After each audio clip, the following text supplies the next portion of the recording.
Kyra here with another Diablo Immortal video. And so I've been absolutely grinding this game a ton these past 2 weeks since the game has been launched. I figured it'd be a good time to take a break from all this grinding and share some of that knowledge with you guys. So this video is going to be 30 tips and tricks on the things I've learned along the way. Since this is going to be a longer video, there will be timestamps down below if you would like to jump around. Also, the design of this video is to lightly touch on these topics. Many of these topics covered in this video deserve their own video, so be sure to be subscribed if you want to get that notification as soon as it goes live. And with all that being said, let's get into the video. Okay, so here's where we're going to start. Right on the first page here is going to be about your server settings. And picking the right server is incredibly important because absolutely nothing in this game is cross-server. Yes, you can randomly match up in a Battlegrounds match with other people in other servers, but there's no way to control that. That is purely RNG in one game mode. Everything else in this game is purely going to be server dependent. You're going to want to plan this out with the people you know, the people you're planning on to play with already before meeting people in game, because this is going to determine everything going forward. Also, a couple things to keep in mind is going to be the time zones. Everything resets at these UTC times, so plan accordingly there. If you get a bad time zone, then you can make reset times really inconvenient for you, so that's something to consider. Even if you do have friends on another region, the ping is just so much worse if you try to pick these other servers, so that's another thing to keep in mind. In this game, there's a lot of game modes that are PvP based. And then one last tip, I had this when the game first launched. Maybe this is not really an issue, but if you can't find the server that people are talking about, definitely search it. If it's not in this drop down, search it and then it should pop up. Okay, so next let's talk about user interface tips and tricks here. This is mostly going to apply to the PC client, but when it's applicable, we'll talk about the phone as well. So the first thing I would recommend is going to the settings. These three dashes here, then you click the cogwheel at the top right corner, and that's going to bring up all your settings here. Couple things that you should take note of. First thing for sure is going to be this auto pickup. You definitely want to pick all three of those. I like to turn these off. I've been having clan names on just for now, but I like to turn both of these off to help click things and see what actually drops during dungeons and stuff. Also, this is the same color when you're dungeon farming as a green piece. So sometimes you'll be seeing it and you're like, oh, you think you got a drop. In reality, you just see your clan name. So I like to turn that off so you don't bait yourself into getting excited when nothing actually dropped for you. So I like to keep that off. I like the mini map big because a lot of times this is actually really useful, especially in PvP. You can see where people are going. Having it a little bigger is definitely helpful there. Next, let's talk about how to keybind. Right here, you can actually change all of that. It's all very intuitive here under controller. You can either choose controller or keyboard. I like keyboard and mouse, especially, if you're on computer, definitely this is the superior choice in my opinion. But if you are more comfortable with a controller, more power to you. You have the option there. Personally, just a tip here, based on your class, depending on what skills you have, I use a barbarian. I like on the mouse my movement skills. So for example, this move here, Furious Charge, I like this on the mouse because I get free movement here and I don't have to reach over anywhere. I get to move and cast my ability. Seems very helpful. Small tip, but useful. Also on the PC client, just because we're talking about user interface, there is a bug when it comes to channeling. If you ever get the bug where you are locked out of your abilities, make sure you press your channel ability first, cancel it, then you can press your other moves. It kind of locks you out. It's a glitch. They really need a patch, but it's so prevalent. I want to bring it up. Hopefully that helps you out. Also, if you're brand new, this is actually pretty nice. This quick equip suggestions. You can turn that on. And when you start picking up new items, you're going to be getting a ton of upgrades. So having this on there is going to really let you know, like, hey, you got a better piece. It also breaks it down right here for you. When turn on the quick equip feature will inform you of a potential upgrade whenever you pick up a stronger item. As you get further on in the game, it gets a little bit more complicated and an AI system can't really predict based on set bonuses. It all gets way too subjective for a computer to really know for sure, but for the most part, it's pretty straightforward. When you see arrows, it's a good thing because it's just objectively better stats. There's no thought process built into them. Like for example, you're going to be getting a ton of upgrades that are just, oh hey, I had 2 rolls here, now I have a triple roll, for example. But nice little quality of life there, especially early game when you're getting a ton of upgrades. This is mainly when it comes to phones. I think it's very important that you lower the graphic settings if you want to be playing long periods of time on a phone. To give you guys a frame of reference, I have an iPhone 12.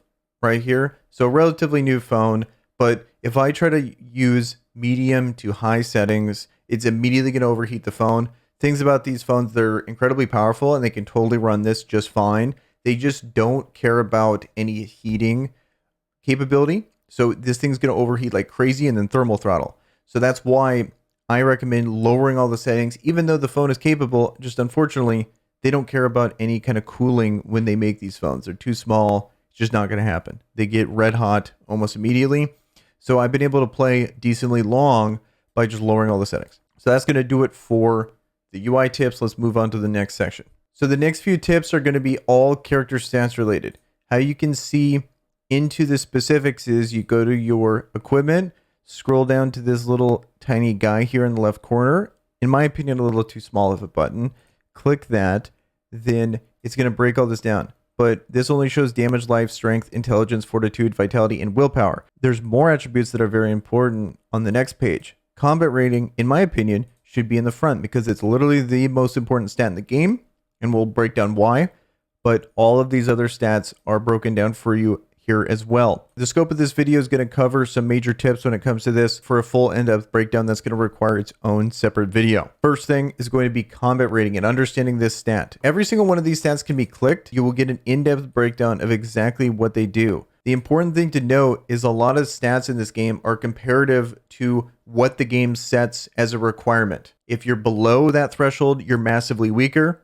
If you're above that threshold, you are slightly stronger. How the game sets those thresholds is through difficulties, whether it be Hell 1, 2, 3, 4, or 5, or particular challenges such as Challenge Rifts or Path of Blood. There's a built-in combat rating threshold you need to meet, then everything else, damage, life, will come in after. So that is why combat rating is so important in this game. How that works is depending on which content you're in. Currently, we're in Hell 2 difficulty, which means open world or dungeons. This is the difficulty that my combat rating is being based off of. I am 1,021 points higher than the set combat rating for Hell 2, which is 1220 combat rating. So what that means is, since I'm so much higher than the Hell 2 difficulty requirement for combat rating, I do 22% more damage and I take 18% less damage. You will notice that being above the combat rating is a nice bonus, but being below the combat rating is a massive punishment.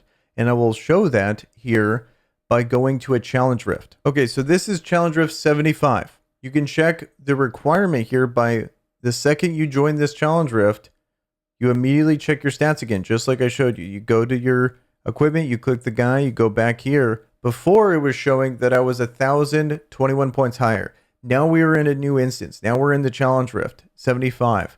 Now, as you can see, your combat rating is 329 points lower than this area. So what does that do? It decreases all the damage you deal by 73 and increases all the damage you take by 282%. A 1,000 point benefit above the combat rating only gave me 22% more damage and I take 18% less damage. By being only 329 points lower, I'm dealing massively less damage and taking a massive amount more damage. So it's very important based on the activity you're in that you meet those requirements or you're going to have a very difficult time. In challengers like this, that's what makes it challenging. It is very possible to punch up probably roughly about 300 to 400 combat rating. This is all relative to where you are at in the game to determine how hard a activity will be, and it is possible to do. The only reason why I'm in Challenge Rift 75 is because I've beaten other Challenge Rifts that are very similar, maybe about 300 points of difference.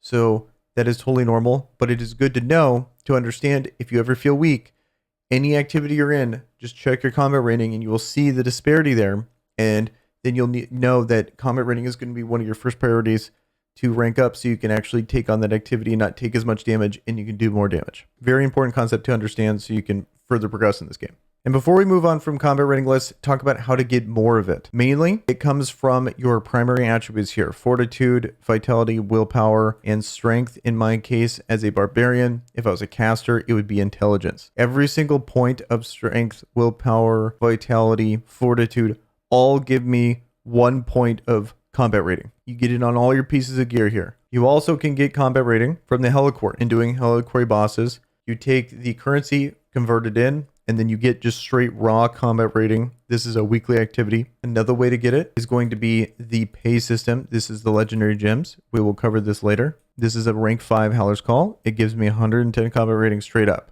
Obviously, I've spent quite a bit of money to get to this point. Just want to point that out there. We will cover resonance here in a moment. This is definitely the pay to win aspect of this game, all in the legendary gems. And that is one of the major reasons why it's pay to win, is because it gives you straight up combat rating. So those are the ways to get combat rating in this game. Okay, now let's talk about the next one I want to touch on really quick, is going to be Magic Find. What Magic Find is it increases the chance for monsters to drop higher quality items. Doesn't mean like in most Diablo games where it gives you a higher chance to drop items, gives you a chance to drop higher quality items, which means more exceptional pieces or more triple roll legendaries / set bonuses. So Magic Find is a very fantastic stat. It is a stat that is mostly acquired through ranking up legendary pieces of gear to rank 5. And in this case, it gets me 15% Magic Find. Rank 2 gives you 10. A rank 1 at rank 5 gives you 5%. Also a way to get 5% Magic Find is going to be teaming up with your warband. You have 8 people in your warband. If you team up with 4 of them, you will be giving everyone in your party 5% Magic Find. This is the main free-to-play way to be able to get Magic Find without having to spend any money. You just find some friends, make a warband, team up as 4, play activities together. That's going to give you some bonus Magic Find. Also, next is going to be Resonance. This is another whale stat. And what this does is it increases the base attributes of your gear by a percentage based on how much resonance you have. What base attributes are is, I think people might get confused and think it's like fortitude, vitality, willpower, and it's increasing a benefit of that. No, what it is increasing this top set here. So I get, with 2,320 resonance, I'm getting a 116% boost to all of my base attributes. So that means I'm getting a 116% boost to my damage, to my life. Damage again. And this is all calculated in there automatically. Base attributes 286. Legendary gem bonus 331. Boom, I got a total of 617. So all built right in there into the gear. That is the benefit of whaling in this game. You get more Magic Find, you get more resonance, which means stronger damage, stronger health. Okay, so next section is going to be the Codex. This is a really important tool here. You click this map, immediately pulls up the Codex. Another way you can pull it up is through the 3 little lines on the top right. Click the Codex right there. Takes you to the same spot. You'll see on the left, you have Battle Pass, Conquest, and Achievements. These are going to be things that passively unlock as you progress through the game, whether it be you're ranking up your character, doing challenge rifts, doing the Heliquary. This is another, essentially the same exact thing. Combat rating is just a total of your life and damage, and then as you meet certain thresholds, it's just going to give you more stuff. The currency they're giving is hilts. We'll talk about hilts later in this video. But world achievements is just stuff you accomplish in game, whether you kill a boss for the first time or you kill a collection of these certain bosses throughout. Okay, so the first thing you're going to want to look at in the activity section of the Battle Pass is going to be the daily activity rewards. This stacks up, I believe, 3 if you miss a few days. As you can see, I missed a day, so that's why it's 0 out of 2. As you accrue Battle Pass points throughout the day, it's going to open up chests. So at 30 Battle Pass points, I'm going to get 100 hilts. At 70, I'm going to get a charm. And at 120, I'm going to get 300 platinum. Really important that you at least get to the 300 platinum. At least it saves a few days in the chamber for you. You can do this multiple times and then collect all of them in that day and catch up there. This featured one changes every single day. It's going to give you a boost in Battle Pass points for that respective activity. On my Battle Pass for this day, it's Elder Rifts. It's also different based on each person. Then it's going to break down other things that are all throughout the game that you can do daily or repetitively.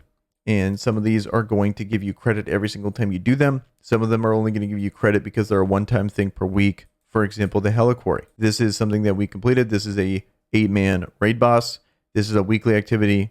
Completed it. That is why it is done and doesn't show up again. Most of these things on here are dungeons. Mad King's Breach, Tomb of Here, destructions in. The big thing to keep in mind when it comes to these dungeons is you want to look for these up arrows. Are going to mean that once you're in Hell 1, so you need to be fully level 60 and you can go to Hell 1 difficulty, that's when they will even drop. They won't drop until then, because these dungeons are things you've been doing as you've been leveling up your character. Every week, you want to look for these up arrows. And what these up arrows do is, these are the dungeons you want to run for this week, because this is going to give you better drop chances for these set items. I've done hundreds of these dungeons. Even with the set bonus boost, they're still pretty rare. Make sure at least the boosted rates if you're going to be running a ton of dungeons. Also, as you're doing this, you're going to be getting battle pass points. You can check here. This is a weekly amount that you can get on the battle pass, and then you just stop gaining stuff on the battle pass for that week. It's 2,400 battle pass points. I'm halfway there. Every single time you level up the battle pass, it takes 180 points when you get to this point in the game. As you're leveling throughout the game, if you're pre-60, it's probably less points per level, but it's slowly going to ramp up to eventually needing 180 points to level up your battle pass. Then it will give you a little under 1 million experience every single time you level up your battle pass. One tip you can do if you really want to min-max this is you can stack up all of your points and the battle pass indefinitely, and it also rolls over each week, and you can dump them all at one time to get a massive experience boost. The benefit of that is it's going to use the current Paragon server level that you're at and apply that to all of the experience, not just the one pre that level. The last parts of the guide are not too complicated. You have quests that show up randomly here that will give you battle pass points based on completing certain activities. So complete 6 Elder Rifts. This would actually be a really efficient way for me to get a lot of battle pass points, because you get 40 for completing 6. Also, you can see here that Elder Rifts are my featured activity, so I get 2x points for at least 8 of them here today. So that's going to be something to get a ton of XP there, because I'm going to get a lot of battle pass points very fast. Also gaining hilts throughout the day. I will be getting 60 more points. And then lastly, you can bring an artifact in the Shazar Sea one time, and then you get another 30. So these are something that you can do if you want to boost up your battle pass rating. Lastly, the guide here. This is going to be something that you've been following all throughout the game. This is a no-brainer. I like to just follow exactly what it's trying to do, because eventually the guide will tell you to do something you just literally can't do. For example, reach Paragon 50. So I like to get to this point where in the guide I'm just done, because it's giving me experience, it's giving me battle pass points. Obviously I want to do these things. If it's telling me to do it and I can do it, I'm going to do it immediately. It's one of the things that I really try to prioritize, is doing these things. This guy, I literally can't defeat this guy because he doesn't exist. He's a Hello Quarry boss. There's only Lassel as the boss that exists at the moment. So I can't defeat him. I would love to, but I can't. Next tip is going to be explaining the Reforge system and why I think it's really important to save every single one of your Reforge stones for as long as possible. So at rank 6, 11, and 16, you're going to get a bonus attribute here, and it's a complete random roll, but we can change it. And how we do it is we click a Reforge in the bottom right corner. Then as you can see on the right side, there's multiple different stones. There's Reforge stones, and then there's specific family stones. And we'll get into that here in a second. But these ones are all paid with real money currency. You go here into the shop, and you can buy them straight up here for 100 of these Eternal Orbs. So the only way to get this is with real money. So for most people, they're only going to want to use the free-to-play option. So let's say I want to be able to reforge this. Look at all the different potential rolls with a reforge stone. All of these can be rolled in the Wildfire family attribute tree. Same with Trimmer, Joltstone, all of these. The benefit of a specific family is after you get 3 on a particular gear, so this won't apply until rank 16 when we have 3 of these on one piece of gear, then you can get them all on the same family and then get this extra bonus family set. You have a 2% chance when you defeat an enemy to summon a fireball spitting Hydra. Then you got the Trimmer family attribute, where your primary attacks have a 2% chance to inflict 5,582 damage and stun nearby enemies for 1.5 seconds. It happens you're the person, so this is basically useless towards range classes. But then there's all these other family bonuses that's way out of the scope of this video, but I just want people to understand this system. So it's really important to save these and get as many of these as you possibly can. These can be acquired from the Hills Trader and from Battlegrounds. Make sure you're stacking as many of these Reforged Stones as up, because I think at rank 16 is when you're really going to want to dump all these on there. I know that's way far into the future, and you can plan in advance and know what you're going to have. I just think saving these as long as possible, or when you're really confident on when you know what your family tree is going to be that you're going to want, and you know exactly what attributes to select, then you can do it early. So I feel like these are pretty good attributes. Attack speed's a great one. Critical hit damage is really good.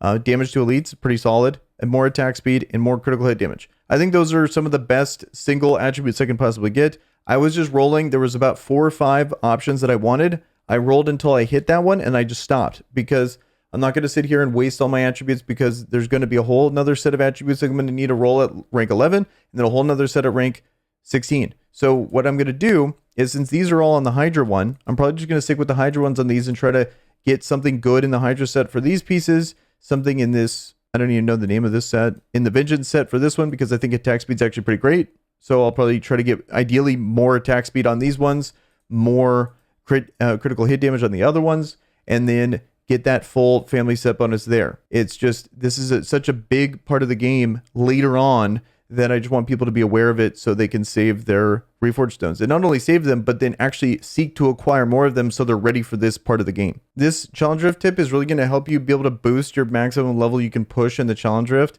Main reason you want to even farm these in the first place is going to be getting these enigmatic crystals. This is the only place in the game you can get them, even if you are spending real money. You cannot get them unless you beat these Challenge Rifts. So regardless of if you're a free-to-play or a spender, this is really important to do. So rifts are RNG, and you can reset them by just constantly going in and out of them until you find one that you really like. The one you're going to want is you're going to want enemies here in the front. So you're going to skip all of these enemies here. You're going to do the entire rift, and then you're going to let yourself die, then come back and finish it, and the boss will spawn in the entrance. So let me show you.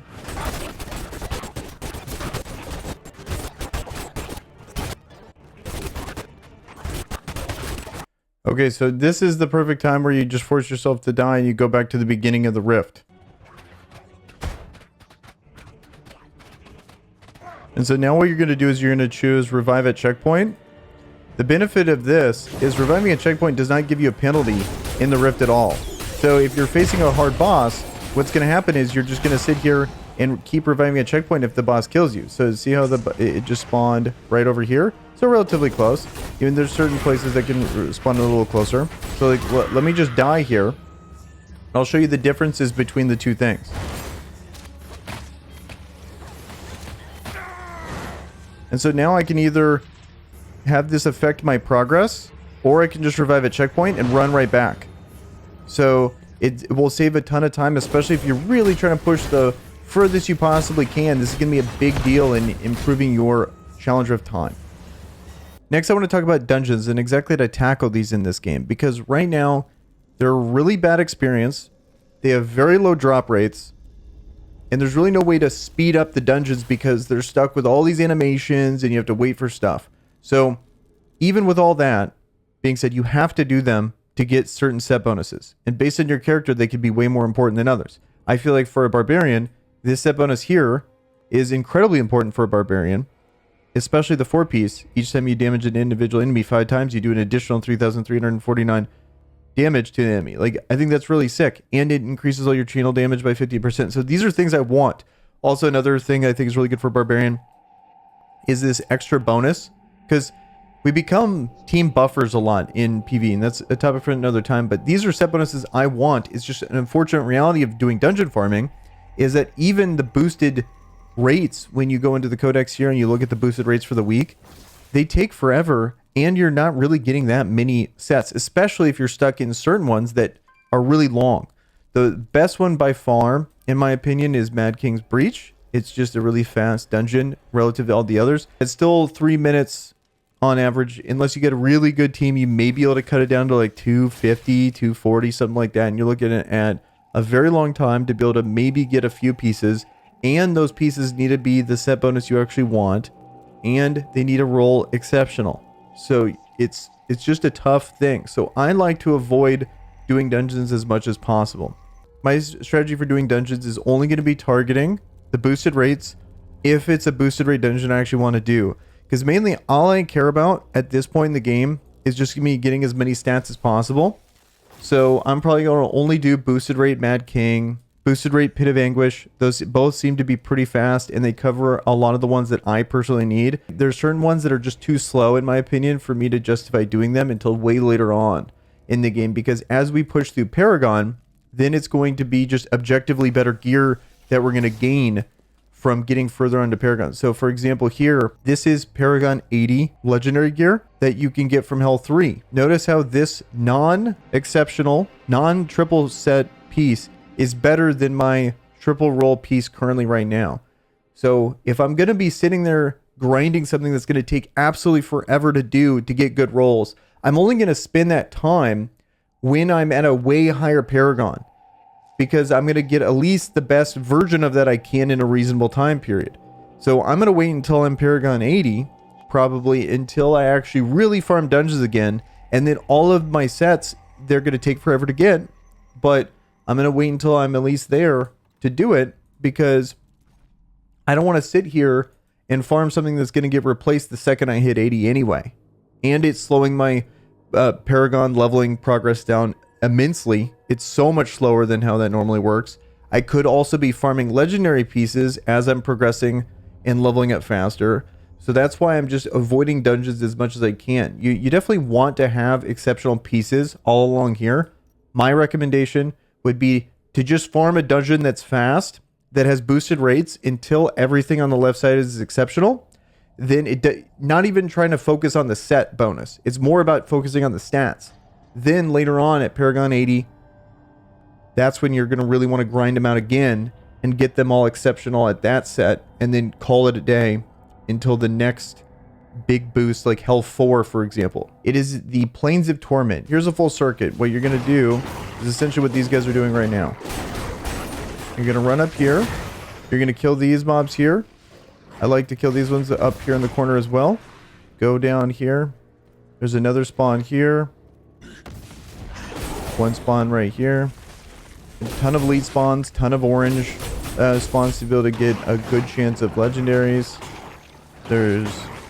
These spawn on a really fast timer. Just a really good spot to be able to farm gear. Also, the Bestiary is a really good way to get extra XP and legendary drops. You're going to get a ton of monster essence here. So definitely just run back and turn it in the second you get it. You can't acquire more than the 10. So just the second you get it, turn it in. My recommendation to be able to save time, I would time your backs on monstrous essence completion, because you're going to get a ton of it. And that's just a more efficient way to do this, especially if you're in a big party of 4 and you're just running through this. This is really good experience per hour.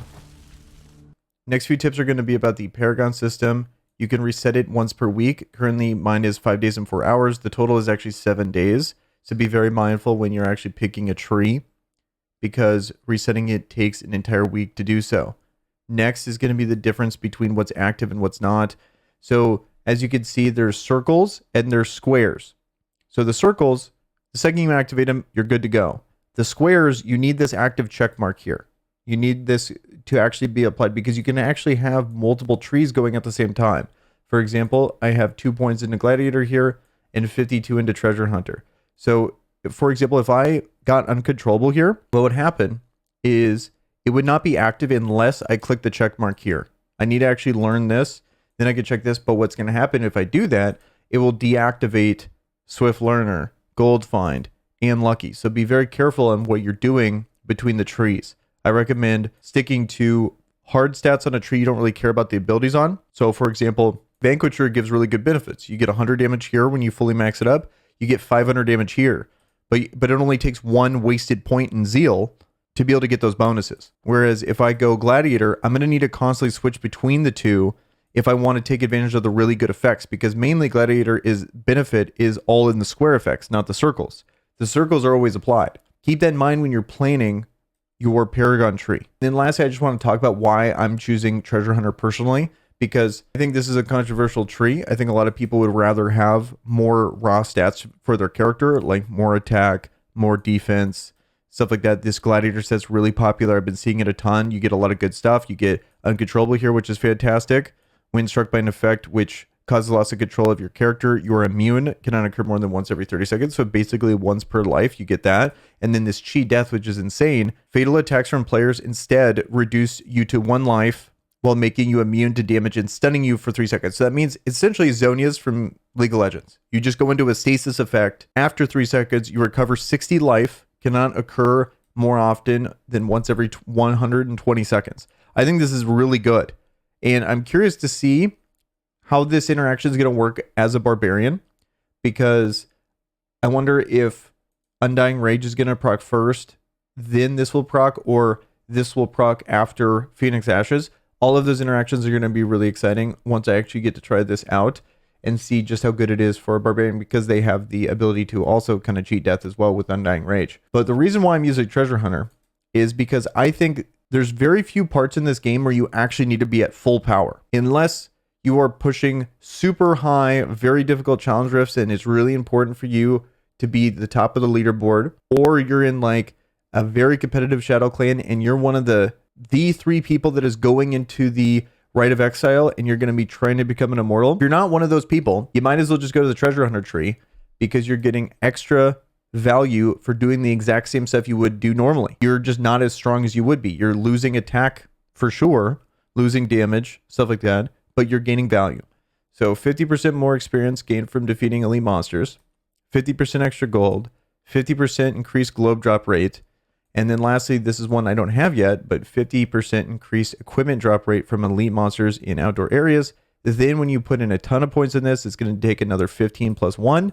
You get greed, increases the bonuses by treasure find and lucky from 50 to 75. So treasure find is this one right here. The increased equipment's going to go to 75, and the globes are going to go to 75. One thing to keep in mind is whenever you kill an elite mob of the 3, you get experience orbs. It unfortunately doesn't increase those orbs. So I feel like the lucky tree is probably the least important. If I were to do it again, I would probably not even do the lucky tree, put all these points into treasure find, and then put them in an armor penetration and try to get greed as soon as possible. Gold is really not that valuable, but at the same time, it is going to give me more attempts in the gambling section of the game. So I'll just be able to get potentially, worst case scenario, I get unlucky and I just get more stuff to fodder for gear.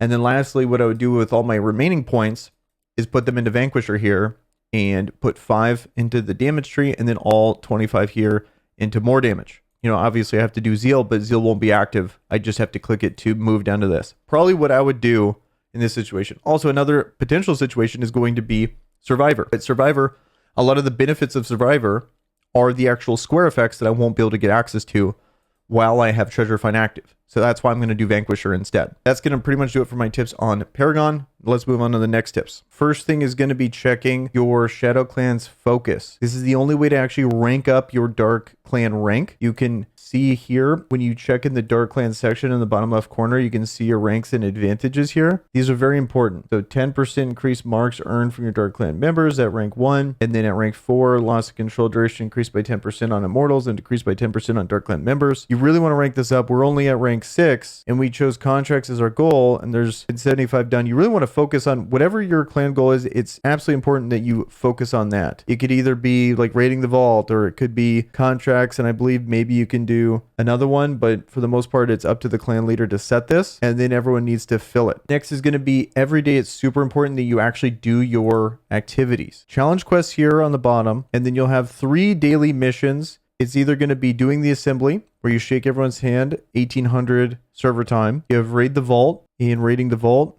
at 12 to 2 and 7 to 9. You have to win a battleground match or participate in a battleground match, stuff like that. Sometimes they'll have it to where you have to do a challenge rift. All these things you really want to do every single day, because you're going to get usually about 220 to 300 of the points to be able to rank up your Shadow Clan rank.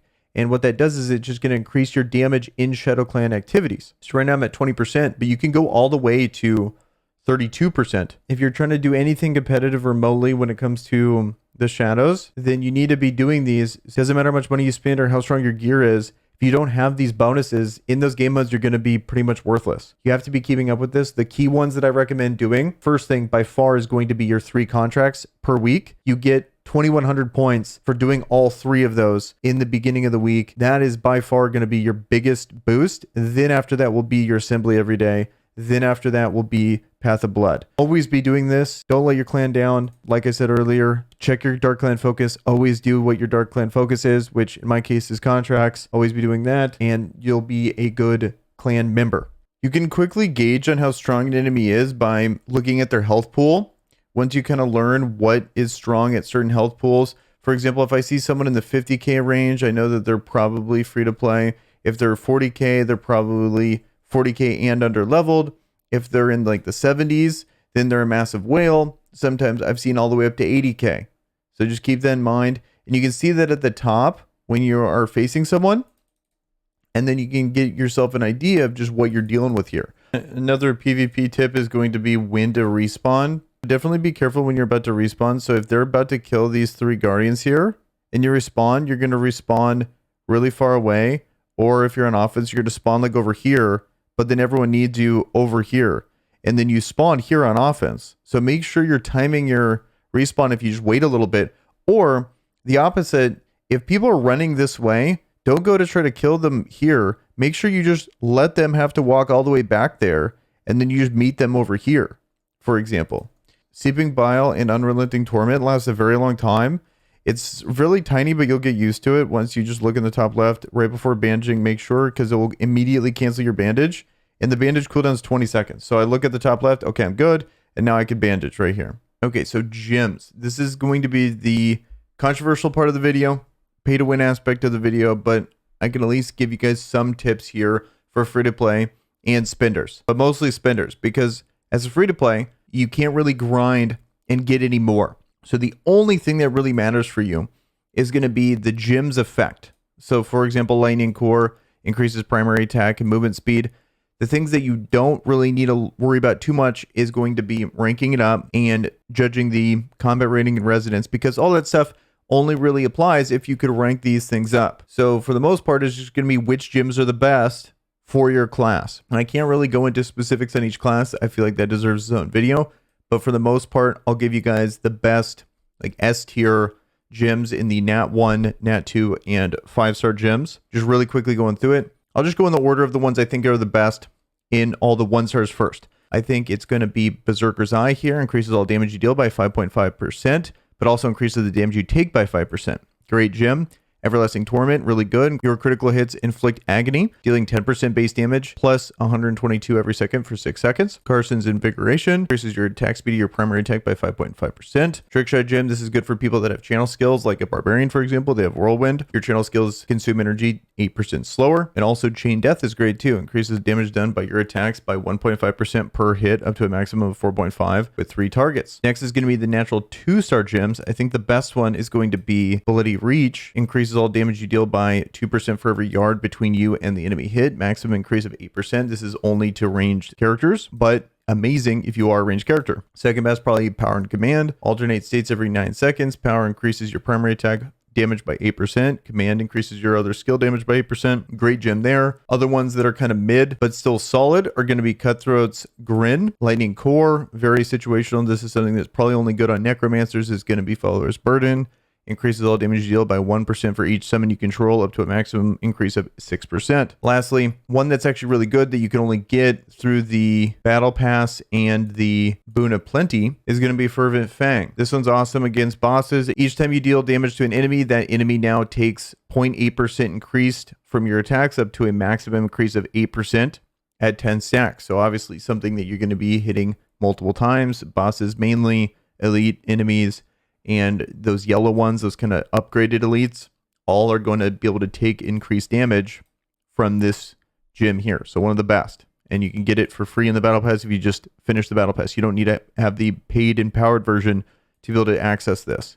Unfortunately, you have to get it all the way at the end. If you do pay for the Battle Pass, which is one of the best deals in the game, you get it immediately. Okay, so the next tip is going to apply to free-to-play and spenders, but it's about upgrading the gyms. What you need to make sure you do if you're upgrading these. I'll do this as an example on a 1-star gym. So when you upgrade this, notice how it has gym power. You could put any gym you want in here. Absolutely do not put the duplicate in this gym to upgrade it. The only way you should be upgrading these gyms is with fodder gyms that you don't care about. For example, if I upgrade this, now it's rank 2. It's going to take 5. Now it still just takes gym power. Doesn't matter. I'm going to put 5 in. Okay. Then now it's going to take 10. Here, I'm going to make sure I don't do the same gym because we're going to need that gym here in a bit. Upgrade rank 4, rank 15.